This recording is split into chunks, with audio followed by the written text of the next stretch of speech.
എല്ലാവർക്കും നമസ്കാരം. Bigg Boss Malayalam season 7 Sunday എപ്പിസോഡും കഴിഞ്ഞു. Unfair eviction. ഇനി എന്തൊക്കെ പറഞ്ഞാലും അൺഫെയർ എവിക്ഷനാണ് എന്ന് സംഭവിച്ചത്. ആര്യൻ എന്ന ഔട്ടായിരിക്കുകയാണ്. ഞാൻ ആഗ്രഹിച്ചു പോയി ആ വ്യക്തി അവിടെ ടോപ്പ് 5 വേണമെന്ന്. കപ്പ് പിന്നെ സെക്കൻഡറി ആണ്, അവിടെ ടോപ്പ് 5 നിൽക്കേണ്ട ഒരാളാണ്. ഞാൻ 3 പേരാണ് ഞാൻ ആഗ്രഹിച്ചത്: അക്ബർ, ആര്യൻ അല്ലെങ്കിൽ നോറ. ടാസ്ക്, അതായത് ടിക്കറ്റ് ഫിനാലെ ടാസ്ക് ബേസിലാണ് ഞാൻ പറയുന്നത്. ഇതിൽ ആരെങ്കിലും ഒരാൾ ഡിസർവിങ് ആ വിന്നർ ആവണം എന്നാണ് ഞാൻ ആഗ്രഹിച്ചത്. പക്ഷെ ആര്യൻ പോയി. എനിക്കറിഞ്ഞൂടെ, ഈ സീസൺ മൊത്തം അൺഫെയർ ആണ്. എന്ന് വെച്ചാൽ അൺഫെയറിൻ്റെ പൂരം ഉള്ളത് പറയാമല്ലോ. ഇപ്പോഴും അവിടെ യോഗ്യതയില്ലാത്ത ആൾക്കാർ ഇപ്പോഴും അവിടെ ഉണ്ട്. ആര്യൻ പോകാനുള്ള റീസൺ എന്ന് പറഞ്ഞാൽ കഴിഞ്ഞ ആഴ്ച ക്യാപ്റ്റൻസി അത് തന്നെയാണ്, മനസ്സിലായില്ലേ? അത് തന്നെയാണ്.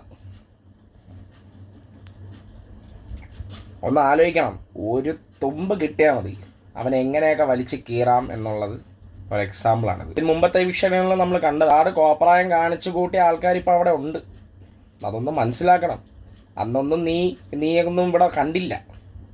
ഇതൊക്കെ മൊത്തം ഞാൻ പറയട്ടെ, ഇപ്പം ഒരുത്തനെ അടിച്ച് താഴെ ഇട്ടിട്ട് ആ വോട്ടിനെ സ്പ്ലിറ്റ് ചെയ്ത് വേറൊരാൾക്ക് ഇട്ട് അങ്ങ് കുത്തുക. ഇതാണ് കളി. പണം വാരി എറിയുന്നു, മനസ്സിലായ? അല്ലെ, നമ്മൾ വിചാരിക്കാത്തൊരു വിന്നറായിരിക്കും മിക്കവാറും ഈ സീസണിൽ വരാൻ പോകണം. അപ്പം അങ്ങനെ പണപ്പട്ടി വരാൻ പോവുകയാണ് ഈ ആഴ്ച. വേറെ ഒന്നുമില്ല. അപ്പം പരിപാടി തീർന്ന്. ഇനി പണി ബോക്സ് ആരെടുത്തോണ്ട് പോയാലും ഓക്കെ. എൻ്റെ മനസ്സോടാണ് അതിലെടുക്കുമെന്നാണ് തോന്നുന്നത്. അതിലായിരിക്കും എന്നാണ് തോന്നുന്നത്. അതിലേക്കൊരു കണ്ണുണ്ട്. ഈ ആഴ്ച ഇനി പ്രത്യേകിച്ചൊന്നും കാണൂലെന്നാണ് തോന്നണം. ഇനി അടുത്ത ആഴ്ച റീഎൻട്രികളായിരിക്കും. പിന്നെ ഫിനാലെ 9-ാം തീയതി. ഞാൻ എപ്പോഴും പറയണേ ഗൈസ്, ഡിസർവിങ് ആയിട്ടുള്ള ഒരാൾക്ക് കൊടുക്കും പ്ലീസ്. നിങ്ങൾ സ്വഭാവം അങ്ങനെ നോക്കണ്ട. അവിടെ ഒരു ഗെയിം ആരാണോ നല്ല രീതിയിൽ കളിച്ചിട്ടുള്ള അവർക്ക് വോട്ട് കൊടുക്കുക. അല്ലാതെ ഒരു ഉപയോഗവും ഇല്ലാത്ത ആൾക്കാരെയൊന്നും ദീപിക്കാതിരിക്കുക.